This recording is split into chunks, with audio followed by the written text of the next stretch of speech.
Okay, on our previous video, we got my daughter's car back together and took it for several test drives. Ended up getting several engine codes, specifically cylinder misfire codes for cylinders 2, 4, and 6, and also a camshaft correlation code, which we're not going to focus on in this video. First, we're going to try to troubleshoot the cylinder misfires that we have.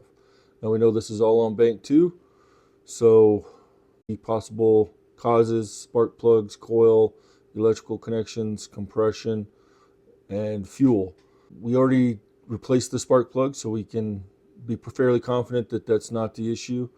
On the coil side of it, we went ahead and moved one coil from cylinder 1 over to cylinder 2, since we have no misfires on cylinder 1, and we did not get any difference. We still got misfires on 2 and no misfires on 1, so we can assume that the coils are working properly. So that leaves compression and fuel. So that's what we're going to do on this video, is kind of troubleshoot. We'll focus on how to diagnose if it's the fuel injector is working properly and fuel pump pressure.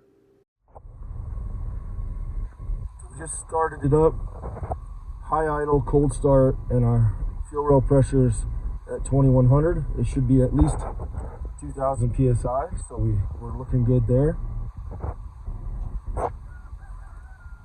And now as it drops down to idle, it should get down to around 500 psi.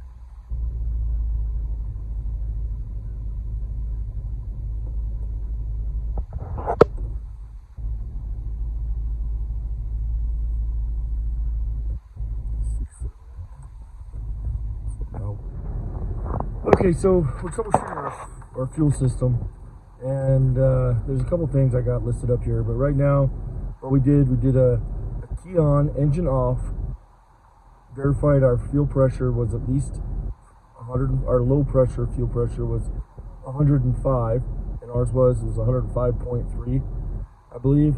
And then we did a cold start.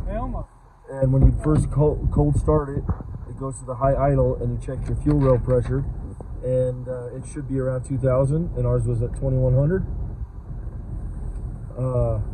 And then as it idles down, it should be around 500 psi, which you can see right there. We're at 500 psi. Okay, so then we check our low pressure fuel pressure, and it should be at 79, and ours is showing 79 there. And then also we want to check our voltage. So this is our high pressure sensor voltage, and it should be, when it's cold, it should be between 0.15 volts and 3 volts. So ours is running right around 1.25. When the engine's hot, they say it should be around 2.3 volts. If you see sensor voltage of 4 to 4.7, that's an internal short on the sensor, and you have to replace it.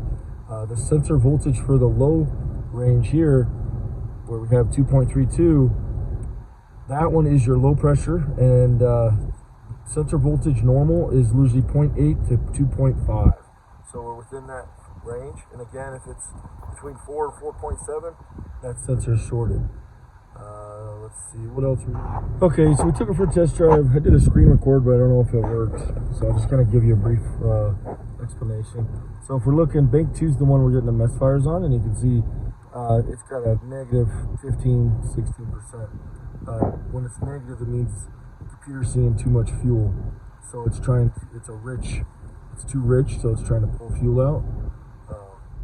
Okay, so we're just gonna look. We're up to temperature. You can see this is at idle in park, and you can see our short-term and long-term fuel rail, our fuel trims are in the positive. That means it's seeing that lean mixture, so it's adding fuel to it.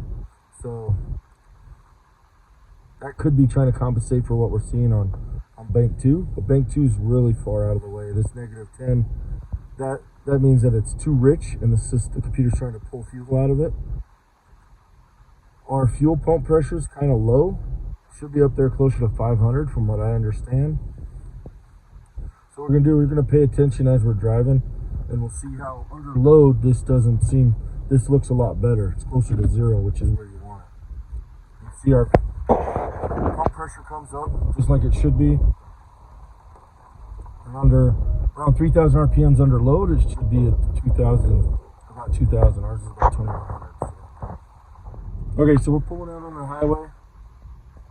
We'll see how she responds. We'll try to take it up to 3,000.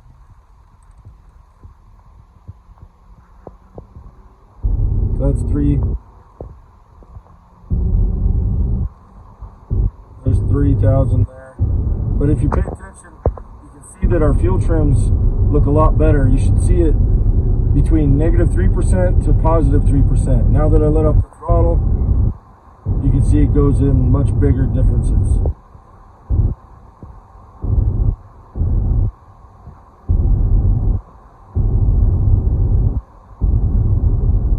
we're just trying to cruising at 65 right here, 64.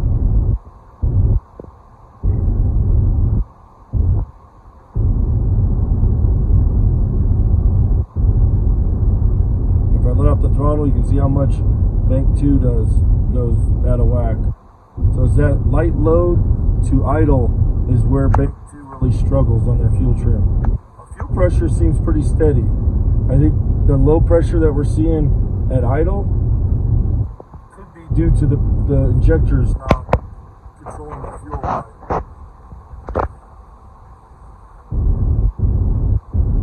You can see our injector pulse widths under load, they match, so we're going up a slight incline. Everything looks good, looks better.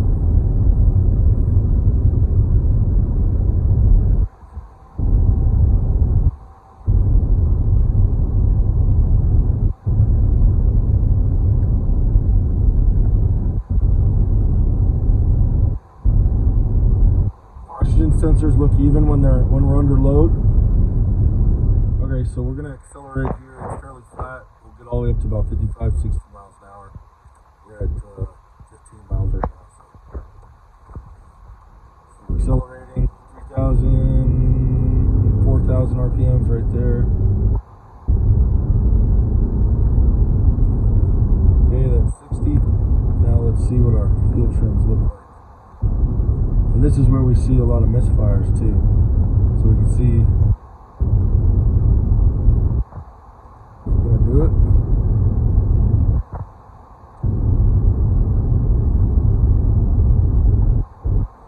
There we go. Now we're seeing that -13.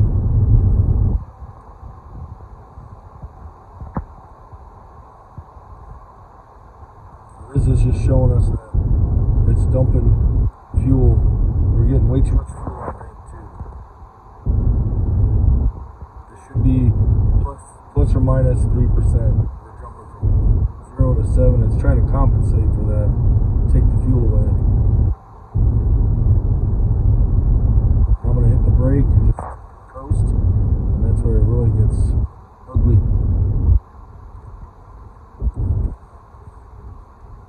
Light throttle.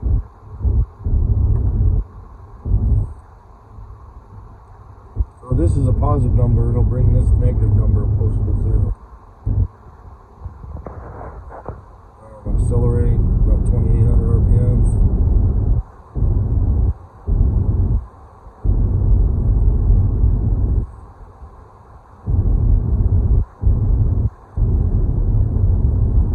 The more we drive it, the better this looks, though, I have to say. It's not as far off as it was when I first started watching it.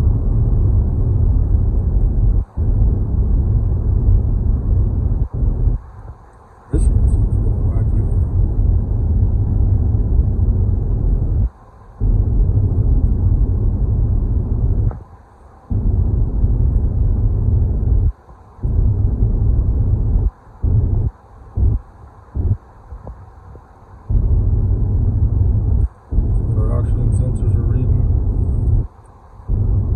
Much closer than they were with them earlier. I think this should be reading between 0.1 and 0.9 typically.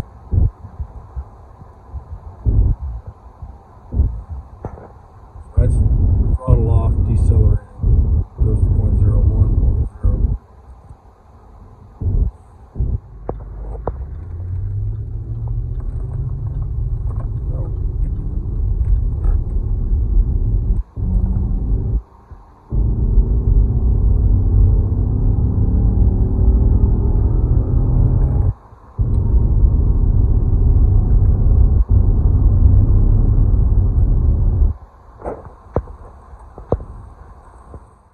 so you saw our troubleshooting that we did with our scanner. So we're pretty sure, just catch you up what we've done already. It's got new plugs in it. We moved some coils around, and that didn't make a difference. So we're pretty sure it's not a coil or spark plug issue. We did move, we had misfires on number 8 cylinder, but not on number 2. So we moved number 8 up to 2, and we ended up getting misfires on number 2, but not as many on 8 now. So we think it's a fuel, and then watching our fuel trims, it's getting way too much fuel in it. So we ordered some injectors. They just came in today. So we're gonna change all the injectors out on the driver's side and see if that fixes our misfire and cleans up our fuel trim. So we're gonna get started. Just pull everything off the side, and we'll get this thing tore down. All right, so we're getting ready to install the last injector. We got the other 3 already replaced.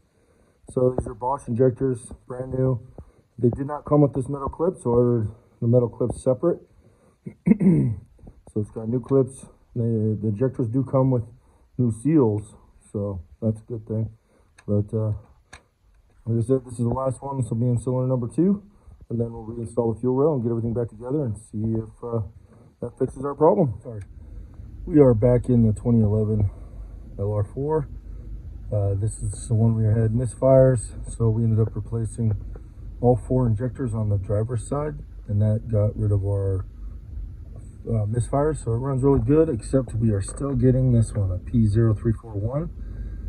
Camshaft position sensor A, circuit range performance, bank 1, or single sensor. So we're going to diagnose and troubleshoot this timing correlation code on another video, and that's going to be it for this one. Thanks for watching.